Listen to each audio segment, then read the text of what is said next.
Hello बच्चों, कैसे हैं आप लोग। मैं बलराम सिंह आप लोगों का इंडिया 24/7 में स्वागत कर रहा हूँ, जहाँ मैं आप लोगों के लिए लेकर आ चुका हूँ क्लास 10th साइंस के मोस्ट इम्पोर्टेंट क्वेश्चन आंसर, जो आपके वार्षिक एंड अर्धवार्षिक परीक्षाओं के लिए मोस्ट इम्पोर्टेंट हैं। तो आप 2024-25 के न्यू बैच में, जहाँ हम आप लोगों की पूरी तरह तैयारी कराएंगे साइंस की, और आगे चल के आपके मैथ की किसी चैनल पर आप लोगों की तैयारी कराई जाएगी पूरी। हम आप लोगों इसमें short answer, long answer and किस प्रकार से सारे क्वेश्चन पूछे जाते हैं वो आप लोगों को बताया जाएगा। किस प्रकार से डिफिनेशन आती है, किस प्रकार से कितने क्वेश्चन पूछे जाते हैं, वो सारा कुछ हम आप लोगों को बताएंगे। तो आप लोगों ने अगर हमारे चैनल को लाइक और सब्सक्राइब नहीं किया है, लाइक और सब्सक्राइब कीजिए। पिछले जितने वीडियो हैं आप उन्हें भी देखिए और लोगों को ज़्यादा से ज़्यादा शेयर कीजिए। चलिए हम आज स्टार्ट करते हैं। जो आज के मोस्ट इम्पोर्टेंट डिफिनेशन है या क्वेश्चन आंसर है वो सारे देखते हैं। चैप्टर का नाम हमारे पास क्या दिया हो, कार्बन तथा उनके यौगिक, जिसमें हम महत्वपूर्ण डिफिनेशनों के बारे में चर्चा करेंगे। स्टार्ट करते हैं। तो सबसे पहले हमारे पास महत्वपूर्ण डिफिनेशन परिभाषाएं, ये आप लोग याद कर लीजिएगा, अक्सर एग्जाम में पूछी जाती हैं। क्या कहा गया, कार्बन सभी सजीव एवं हमारे उपयोग में आने वाली वस्तुओं का आधार है, तथा कार्बन सर्वमुखी तत्व है। कार्बन के अपरूप हीरा, ग्रेफाइट और सी60, 60 बकमिनिस्टर फ्लोरीन हैं। तो आप लोग इसे नोट कर लीजिए। और श्रृंखलाएं क्या होती है, जो कार्बन कार्बन के रूप में एक दूसरे को ऐड करते हुए क्या करेंगे, एक दूसरे को आगे बढ़ाते हुए जोड़ते हुए चलेंगे, वही क्या कहलाता है, कार्बन की श्रृंखला है। तो इसको किस प्रकार से लिखना है, कार्बन में कार्बन के ही अन्य परमाणुओं के साथ बंध बनने की अद्वितीय क्षमता होती है, जिससे बड़ी संख्या में अणु बनते हैं। ये बंध बनाते हुए चले जाएंगे कार्बन कार्बन के ही बीच, इसी को कहते हैं श्रृंखला। साम्यता, वे यौगिक जिनके अणु सूत्र समान परंतु संरचना सूत्र भिन्न होते हैं। अणु सूत्र समान होगा, मतलब कार्बन 6 तो कार्बन 6 ही रहेंगे, हाइड्रोजन 6 है तो हाइड्रोजन 6, इनकी संरचना जो होगी चेंज हो जाएगी। इसी को क्या कहते हैं, इसी को समावयव कहलाते हैं। उनका यह गुण क्या कहलाता है, साम्यता कहलाता है। जैसे अणु सूत्र हमारे पास दिया है C2H6 है, यानी दो संरचनाएं संभव हैं, जैसे CH3O और CH3। मेथॉक्सी मेथेन क्या है, मेथॉक्सी मेथेन। इसी को हम दूसरे प्रकार से अगर चेंज करके लिखें तो CH3CH2OOH, यानी एथेनॉल बन जाएगा। सी तो सेम है, H भी सेम है, O भी एक ही है, यानी इनके अणु सूत्र क्या है, समान है। में संरचना क्या होगा, संरचना में अंतर होगा। यही क्या कहलाता है, यह गुण कहलाता है साम्यावता। ठीक है। आगे दिया कार्बन, कार्बनिक यौगिक क्या होते हैं, यानी कार्बनिक यौगिक। तो कार्बन से बने हुए यौगिक कार्बनिक यौगिक कहलाते हैं। ठीक है, आप लोग ये ध्यान रखिएगा। हाइड्रोजन कार्बन क्या होते हैं, हाइड्रोजन और कार्बन के बीच जो क्रिया होती है उसे क्या कहते हैं, हाइड्रोकार्बन। ऐसे कार्बनिक यौगिक जिनमें केवल हाइड्रोजन और कार्बन होते हैं वो क्या कहलाते हैं, हाइड्रोकार्बन कहलाते हैं। ठीक, तो आप लोग ये नोट कर लीजिएगा। और हम आप लोगों को बताएंगे आगे चल के किस प्रकार से क्वेश्चन पूछे जाते हैं, किस प्रकार से हमें आंसर उनका करना होगा, वो सारी जानकारी हम आगे चलकर प्राप्त करेंगे। तो आप लोगों ने हमारे चैनल को लाइक और सब्सक्राइब नहीं किया, लाइक और सब्सक्राइब कीजिए। पिछले वीडियो भी आप लोग ध्यानपूर्वक देखिए और लोगों को शेयर कीजिए। चलिए आगे देखते हैं क्या, प्रक्रियात्मक समूह एवं अथवा क्रियात्मक समूह, ये क्या होते हैं, किसी परमाणु या परमाणुओं का वह समूह जो कार्बनिक यौगिक के एक विशिष्ट वर्ग के गुणों का निर्धारण करता है। यानी जो कार्बनिक यौगिक होंगे वो किसी एक गुण के बारे में बता रहे होंगे, वो प्रक्रियात्मक समूह या अथवा क्रियात्मक समूह कहलाता है। जैसे मेथनॉल अल्कोहल, इसमें OH क्या है, हमारा अल्कोहल है, और इसमें तो CH3NH2, ये NH2 क्या है, एमीन है। तो ये एमीन और अल्कोहल उनके समूहों ग्रुपों के बारे में बता रहा है, तो क्या कहलाते हैं, क्रियात्मक समूह कहलाते हैं। समजात श्रेणी अथवा समजातीय श्रेणी क्या होती है, तो इसको हम इस प्रकार से लिख सकते हैं, जब कार्बनिक यौगिक जिनमें समान क्रियात्मक समूह होते हैं उनको बढ़ते हुए अथवा घटते हुए क्रम अणु भार के क्रम में रखा जाता है, तो ऐसी श्रेणी को क्या कहते हैं, समजातीय श्रेणी। जो क्रियात्मक समूह उनके बढ़ते हुए क्रम में अथवा घटते हुए क्रम में व्यवस्थित करें उनके परमाणु भार के अनुसार, तो वो हमारी क्या कहलाता है, समजातीय श्रेणी कहलाता है। ये दो क्रमागत सदस्यों के बीच सदैव CH2 का अंतर होता है। अगर इनकी क्रिया बन रही तो इनमें क्या अंतर होगा, CH2 का अंतर होता है। तो आगे हमारे पास है कार्बनिक यौगिक की नाम पद्धति, यानी जो कार्बनिक यौगिक होते हैं जो कार्बन से बने हुए उनका नाम पद्धति कैसे रखेंगे। ठीक, तो इसका हम नाम पद्धति IUPAC के नाम पर रखते हैं। तो इसका सबसे पहले लिखने का क्या तरीका है, संख्यात्मक पूर्व लगन लगाते हैं, उसके बाद पूर्व लगन का नाम लिखते हैं और शब्द का मूल लगाते हैं, फिर प्राथमिक अवमूलन प्लस अद्वितीय अनुलगन का प्रयोग करते हैं और हमारे पास IUPAC नाम बनकर आ जाता है।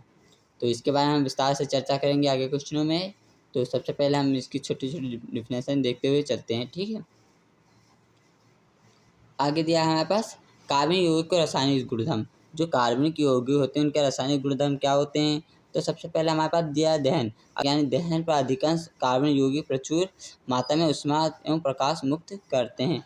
ये ज़्यादातर हमें क्या देते हैं, ऊष्मा और प्रकाश छोड़ते हैं, यानी हमें देते हैं। ठीक, दहन करने पर। आगे हमारे पास दिया हुआ है इसका एग्जाम्पल, CH2H5OH और ऑक्सीजन से क्रिया कर रहे हैं तो हमें क्या प्राप्त हो रहा है, CO2 प्लस H2O प्लस उसमें प्रकाश हमें प्राप्त हो रहा है।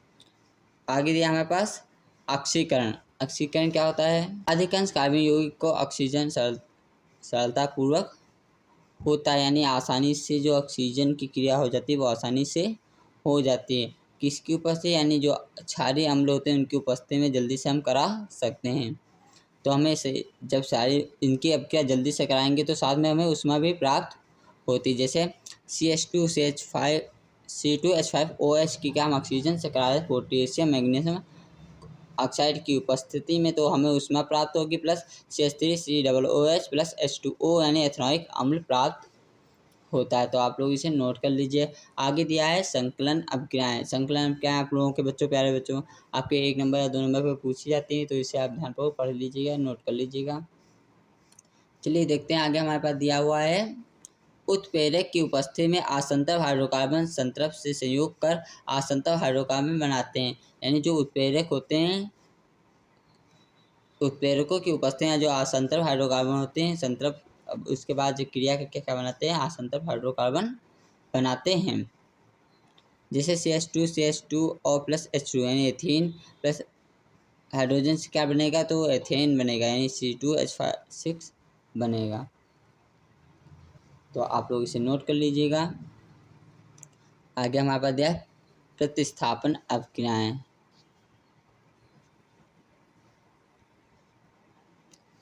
सूर्य के प्रकाश की उपस्थिति में हैलोजन हाइड्रोकार्बन के साथ प्रतिस्थापन अभिक्रिया देते हैं।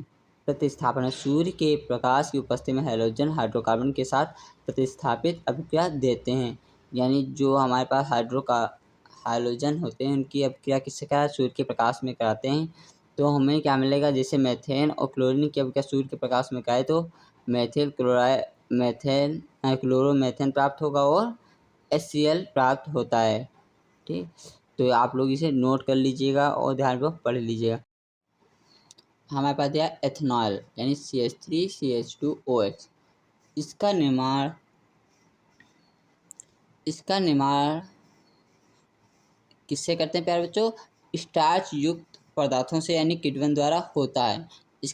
इसकी विधि हम आप लोगों को आगे चलकर बताएंगे। ठीक, अभी आप लोग शॉर्ट फॉर्म देख रहे हैं। और इसका उपयोग ईंधन, मदिरा, अल्कोहल पे, टिंचर, परफ्यूम, स्याही, वर्निश ये बनाने में किया जाता है। ठीक, आप लोग इसे ध्यान रखिएगा। आगे है हमारा किण्वन क्या होता है, जटिल कार्बन यौगिक का अणु जीवों या उनमें उपस्थित एंजाइम द्वारा सरल कार्बन यौगिक में अपघटन किण्वन कहलाता है। यानी जो जीव होते हैं उनमें जो कठोर एंजाइम होते हैं उन्हें सरल यौगिक में अपघटन ही किण्वन कहलाता है। किण्वन द्वारा स्टार्च से एथेनॉल का निर्माण किया जाता है, इसके द्वारा एथेनॉल का निर्माण किया जाता है। आगे हमारे पास दिया है एथेनॉइक अम्ल क्या होता है। इसका फार्मूला प्यारे बच्चों होता है CH3COOH यानी एथेनॉइक अम्ल। एथेनॉइक अम्ल का निर्माण एथिल अल्कोहल अथवा एथेनॉल के किण्वन द्वारा किया जाता है। एथेनॉइक अम्ल का उपयोग कृत्रिम सिरका, सफ़ेद रेशम, रंग तथा कागज उद्योग में होता है। ठीक, तो आप लोग इसे ध्यान रखिए। साबुन और अपमर्जक क्या होते हैं, उच्च वाष्पीय अम्लों के सोडियम अथवा पोटेशियम लवण साबुन कहलाते हैं। जो उच्च वाष्पीय यानी वश वाले हमारे पास अम्ल होते हैं, उनमें सोडियम तो पोटेशियम लवण साबुन कहलाते हैं। जैसे सोडियम या सिस्टेरेट यानी C17H35COONA, ये हमारे पास क्या कहलाता है, सोडियम एसिटेट यानी साबुन कहलाता है। अपमर्जक बेंजीन सल्फ्यूरिक अम्ल की लंबी श्रृंखला के सोडियम या पोटेशियम लवण होते हैं, जैसे सोडियम एन डोटेसिल सफ़ेद यानी CH3CH2NCH2SO4Na, जो होते हैं सोडियम एन डोटोसिल सल्फेट। इसी को क्या कहते हैं, अपमर्जक यानी निर्मा। आप लोग डिटर्जेंट जानते होंगे इसी को। ये अणु होते हैं, ये कौन से होते हैं, ये साबुन के अणु होते हैं। इस प्रकार से किस प्रकार से क्रिया की जाती है, इसको कैसे उपयोग में लाए जाते हैं, ये सब हम आप लोगों को आगे क्वेश्चनों में बताएंगे। अभी सिर्फ हम मोस्ट इम्पोर्टेंट डिफिनेशनों के बारे में देख रहे हैं, जो शॉर्ट फॉर्म में किस प्रकार से आपसे पूछी जाती हैं। तो हम आ चुके हैं बच्चों अपने आगे कोई प्रश्न के, जो हमारे पास दिए हैं शॉर्ट आंसर। किस प्रकार से इसके शॉर्ट आंसर पूछे जाएंगे, किस प्रकार इसका सोल्यूशन करना, वो सारे हम देखने वाले हैं। तो सबसे पहले हमारे पास दिया है CO2 सूत्र वाले कार्बन डाइऑक्साइड की इलेक्ट्रॉनिक बिंदु संरचना क्या होती है, यानी इलेक्ट्रॉन बिंदु संरचना क्या होती है, इसके बारे में हमें बताना है। तो इसको कैसे करेंगे, तो कार्बन डाइऑक्साइड के एक अणु में एक कार्बन परमाणु, 2 ऑक्सीजन परमाणु यानी द्विसंयोजक आबंध होते हैं। एक कार्बन का होगा, 2 किसके होंगे, ऑक्सीजन परमाणु होंगे। ठीक है, तो ये क्या बनाएंगे, द्विसंयोजक बंध बनाते हैं। तो इनका क्या होता है, देखो इसके पास क्या होगा, ऑक्सीजन 2 अपना इलेक्ट्रॉन ले लेगा और कार्बन भी 2 इससे संयोग कर लेगा। ठीक है, तो ये पूरा क्या कर रहा है, एक कोष बन जाएगा, इसका पूरा कंप्लीट हो जाएगा ऑक्सीजन। दूसरा भी ऑक्सीजन इसी प्रकार क्या करे, 2 इलेक्ट्रॉन देगा, 2 इलेक्ट्रॉन ले लेगा, तो इसका पूरा संयोग बन जाएगा। अब बचा हमारे पास क्या, कार्बन। कार्बन भी क्या करेगा, अपना कोष पूरा करने के लिए 4 इलेक्ट्रॉन ले लेगा, यानी आपस में जुड़ जाएंगे। ठीक, यही क्या कहलाएगा, कार्बन की द्विसंयोजक आबंध की संरचना। इस प्रकार से हम बना सकते हैं। ठीक, आगे हमारे पास क्वेश्चन पूछा गया है, सल्फर के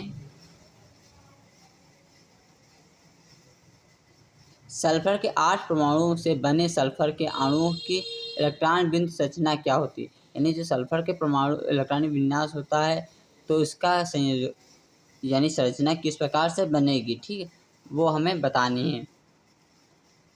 तो ये क्या हो, गोल गोल आपस में जुड़े हों सभी, हमें बताना है। क्या कहा, संख्या सल्फर के 8 परमाणु एक अंगूठी के रूप में आपस में जुड़े होते हैं। तो इस प्रकार से तो हमें सल्फर अणु 7 8 की इलेक्ट्रॉन संरचना निम्न प्रकार से बनती है।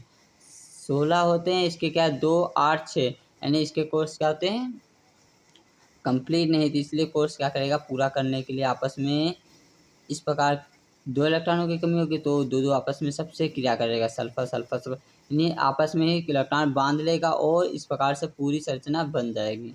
2 इलेक्ट्रॉन का आदान प्रदान होता रहेगा, उसकी संरचना बन जाएगी। तो इस प्रकार से आप बना सकते हैं। साइक्लोपेंटेन का सूत्र तथा इलेक्ट्रॉनिक बिंदु संरचना क्या होती है, तो साइक्लोपेंटेन का सूत्र क्या होता है, C5H10, यानी कार्बन 5 होंगे, हाइड्रोजन 10 होंगे। तो साइक्लोपेंटेन की संरचना इस प्रकार से बना सकते हैं, जैसे कार्बन हमने 5 लिया, 2 हाइड्रोजन हमने जोड़ दिए सभी में से, और इसके बाद संयोजकता 4 होती है, इसलिए एक कार्बन कार्बन के बीच, दूसरा कार्बन कार्बन के बीच इस प्रकार संयोग कर लेगा। ये भी इसी प्रकार करेगा, ये भी इसी प्रकार, ये भी इसी प्रकार, ये भी इसी प्रकार। तो आपस में इस प्रकार के कार्बन कार्बन बन जाएंगे। 2 कोष खाली रहेंगे तो 2 हाइड्रोजन से अभिक्रिया कर लेंगे। तो इस प्रकार से हम इनकी संरचना प्राप्त कर सकते लेते हैं। ठीक है, आगे हमारे पास दिया है समजातीय श्रेणी क्या है। अब देखो बच्चों, इस प्रकार से हमने समजातीय श्रेणी डिफिनेशन पढ़ी, तो ये इस क्वेश्चन किस प्रकार से पूछा जाता है, समजातीय श्रेणी क्या है, उदाहरण देख के साथ समझाइए। समजातीय श्रेणी एवं इसके उपयोग पर संक्षिप्त टिप्पणी कीजिए। तो इस प्रकार से हमें क्वेश्चन पूछा जाता है। ठीक है, तो हमें लिखना किस प्रकार से वो देख लेते हैं। जब समान प्रयोगात्मक समूह वाले यौगिक को उनके अणुभार के बढ़ते हुए अथवा घटते हुए अणुभार के क्रम में रखा जाता है, तो यह एक श्रेणी बनती है। जो यौगिक होंगे बढ़ते क्रम में अथवा घटते हुए क्रम में रखेंगे तो एक श्रेणी बनेगी। इसी को क्या कहा जाता है, समजातीय श्रेणी। ठीक कहते हैं। एल्केन परिवार एक समजात श्रेणी, एल्केन जो परिवार वो कहता है समजात श्रेणी। इसका सामान्य सूत्र CnH2n+2 अथा अनुगलन An होता है। मेथेन और एथेन, जो एन होगा इसका अनुगलन होगा। ठीक, तो आप लोग इसे लिख सकते हैं इस प्रकार से। उपयोग कहाँ किया जाता है? समजातीय श्रेणी के सदस्यों के अणु सूत्र में CH2 तथा आणविक द्रव्याणु में 14 का अंतर होता है। इसका उपयोग किसी समजातीय श्रेणी के रासायनिक गुणधर्मों के अध्ययन में किया जाता है। चूंकि समजातीय श्रेणी के सदस्यों के रासायनिक गुणधर्म समान होते हैं, जो समजातीय श्रेणी के सदस्यों के गुण समान होंगे, अतः यद्यपि सदस्य श्रेणिकों के यौगिक गुणों के में नियमित अंतर पाया जाता है। ये यौगिकों में अंतर पाया जाता है, मगर जो सदस्य होंगे नहीं भाग लेने वाले के समान कैसे होंगे? समान होंगे। आगे कहा कार्बन की संयोजकता पर टिप्पणी की। कार्बन की संयोजकता क्या होती है इसकी? तो हमने अभी पढ़ा था कार्बन की संयोजकता 4 होती है। तो कार्बन की संयोजकता 4 अर्थात चतुर्थ संयोजक होता है, यानी 4 लोगों से अभिक्रिया करता है। कार्बन का इलेक्ट्रॉनिक विन्यास 2,4 है, अर्थात इसके बाहर कोश में 4 इलेक्ट्रॉनों की उपस्थिति तथा अष्टक पूर्ण करने के लिए कार्बन परमाणु को 4 इलेक्ट्रॉनों की आवश्यकता होती है, जिन्हें यदि यह साझे द्वारा प्राप्त करते हैं, जिन्हें क्या करते हैं? साझे करेंगे और इलेक्ट्रॉन प्राप्त करेंगे, जैसे हमने अभी संरचनाओं में पढ़ा। ठीक है, आगे हमारे पास दिया हुआ है CH3Cl के आबंध निर्माण का उपयोग कर संयोजक आबंध की प्रकृति लिखें, यानी इसकी हमें संरचना बनानी। तो संरचना हमने अभी देखी थी किस प्रकार? कार्बन के 4 संयोग H कितने हो गए? 3 हो गए, एक बचा Cl, तो Cl एक हो जाएगा। आपस में एक एक इलेक्ट्रॉनों का क्या कर लेंगे? साझा कर लेंगे और संरचना इस प्रकार से बन जाएगी।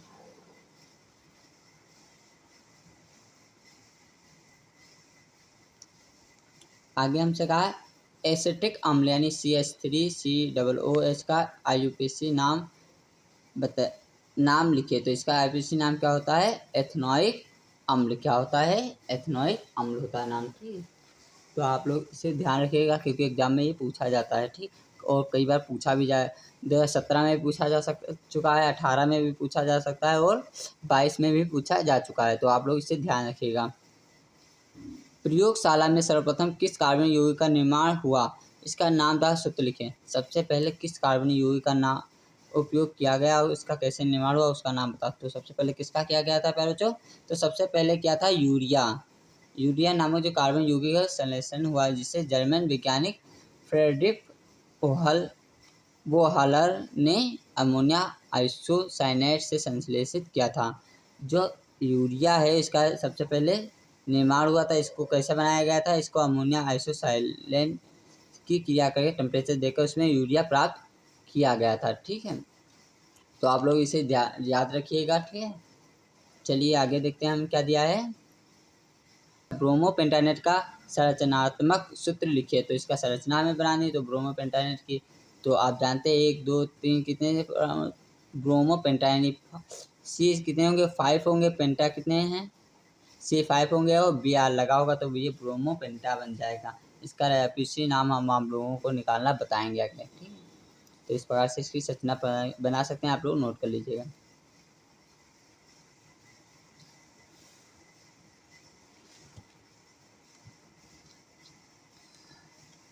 आगे हमसे कहा यदि कार्बन 4 एकल बंध बनाता है तो किन्हीं 2 बंधों के बीच का कोण कितना होगा?